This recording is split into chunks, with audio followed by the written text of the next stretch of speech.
Loving God, open our hearts to hear your word. Set our hearts on fire with love for you.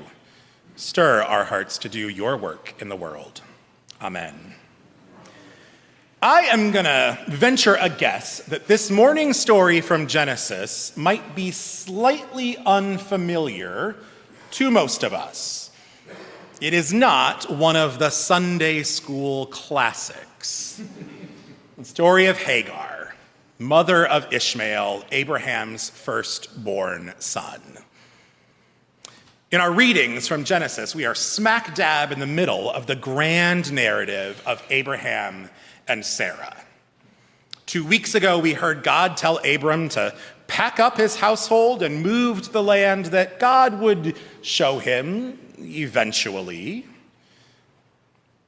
And God promised that if Abram would answer God's call, he and his wife Sarai would have a son. And then through that son, their descendants would number greater than all of the stars in heaven. So that's what Abram did. He packed up his household, his wife, Sarai, their possessions, their animals, and their slaves, including Hagar. Abram did as God had asked. He and his wife even changed their names. No longer Abram and Sarai, they were now Abraham and Sarah, the first keepers of the covenant with God, followers of Yahweh.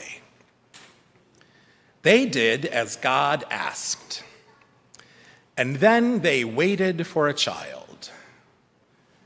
And they waited, and they waited, and they waited. You can almost hear them. Anytime, God, we're not getting any younger. And indeed, they weren't. When we first met them, Abraham is 75 and Sarah is 65. Their impatience for this promised child is understandable.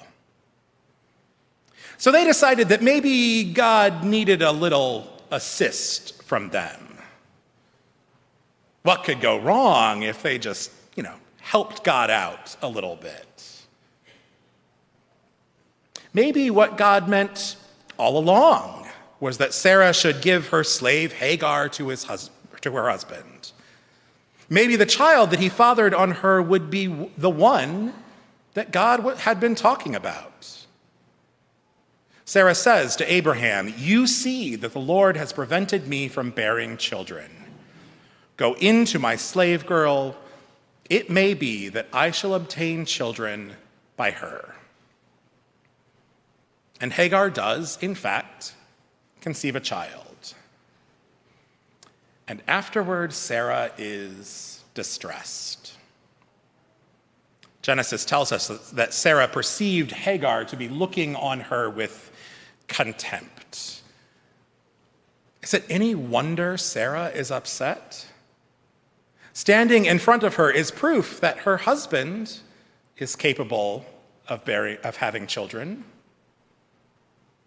Again, you can almost hear the questions that must have been running through her mind. Was there, in fact, something wrong with her? The disdain and the shame that society had laid at her feet for being childless, was it actually justified? The questions must have haunted her. And so it says that Sarah dealt harshly with Hagar. She likely had her beaten. And Hagar, in response, is driven away. She runs away into the wilderness. And God meets her there, reassures her of God's loving protection, and sends her back so that she will not give birth and die in the middle of the desert.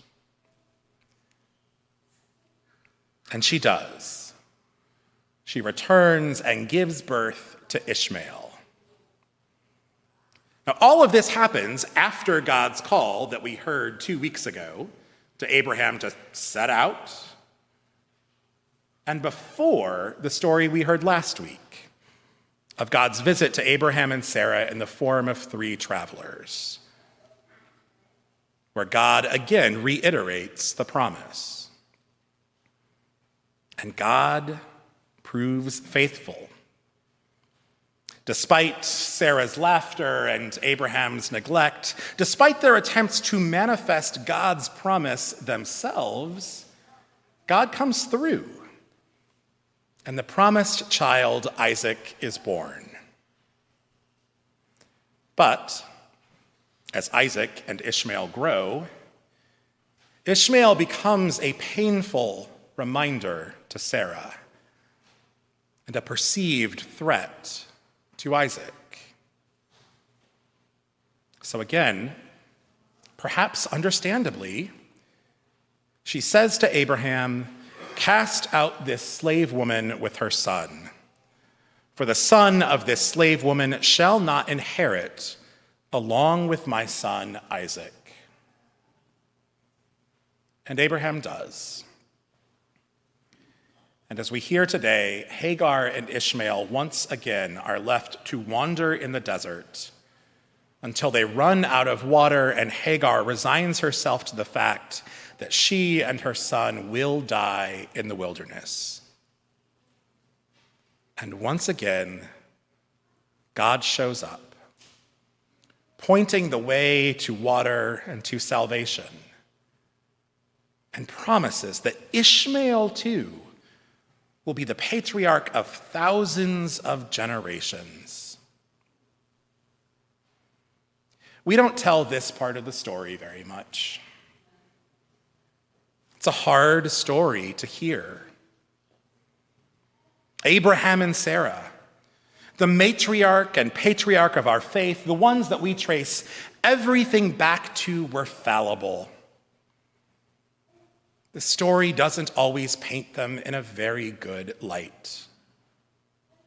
They did some truly remarkable things, and they did some truly awful things as well. They were complex, imperfect people who got things wrong sometimes, just like us. The story is hard to grapple with. If the people from our history, the ones that we hold in such high regard, our heroes, are just as flawed as we are, well, what on earth are we supposed to do with that? Can we still, in good conscience, look up to them? Yes, of course. Just because we tell a more complete story of who they were and what they did doesn't mean that we then have to throw the baby out with the bathwater.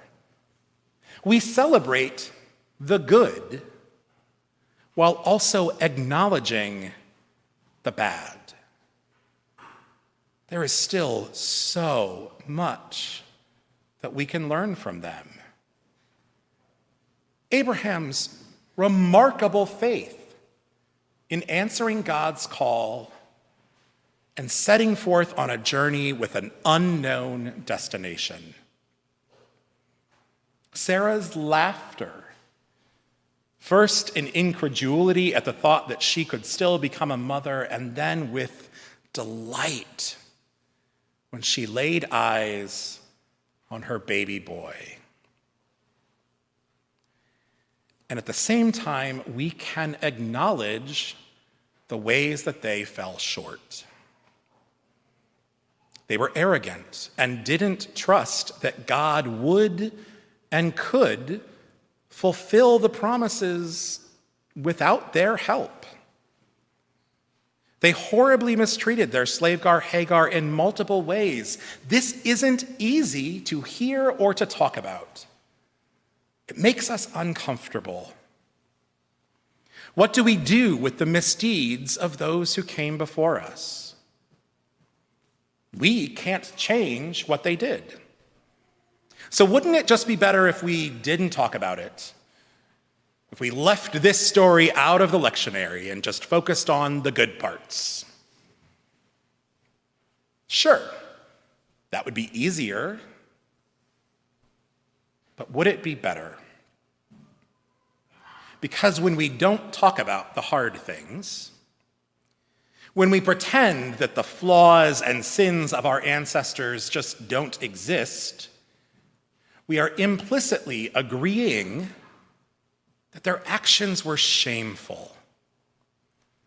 So shameful, in fact, that the guilt and shame are transferred along to us.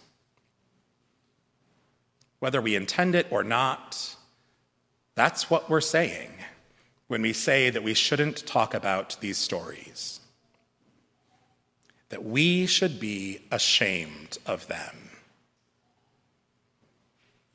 And so then the narrative becomes that their mistakes somehow make them bad people. And in turn, our mistakes must then make us bad people. So we feel that discomfort, that shame, and we shut the conversation down.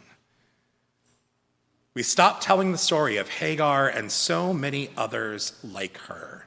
And before we know it, the guilt and shame have been passed along from generation to generation, from Abraham and Sarah all the way to us and our children and our grandchildren. But what if we rejected that way of framing the story? What if we took a different approach? What if we trusted God's promise of grace and mercy for all and in all?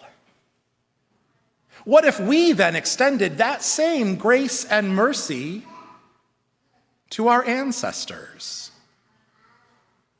What would it look like, feel like, to take a step back and dispassionately tell the stories of our faith and our history, the good, the bad, and everything in between? What would it feel like to reject the premise, reject the shame? How could it free us to look with clear eyes of love and compassion on the mistakes of our past and of our ancestors' past? Abraham and Sarah got it wrong with Hagar and Ishmael. But God didn't then reject them. God didn't say to them, "You were horrible to that slave girl, so sorry, I rescind all of the promises." No. God looked at them and said, "You made some mistakes. Some of them grave mistakes, and I love you anyway. Not in spite of your mistakes, but because of them." In that very same way, God looks at us and says, "You are my precious children. I love you, every bit of you, not in spite of your mistakes, but because of them."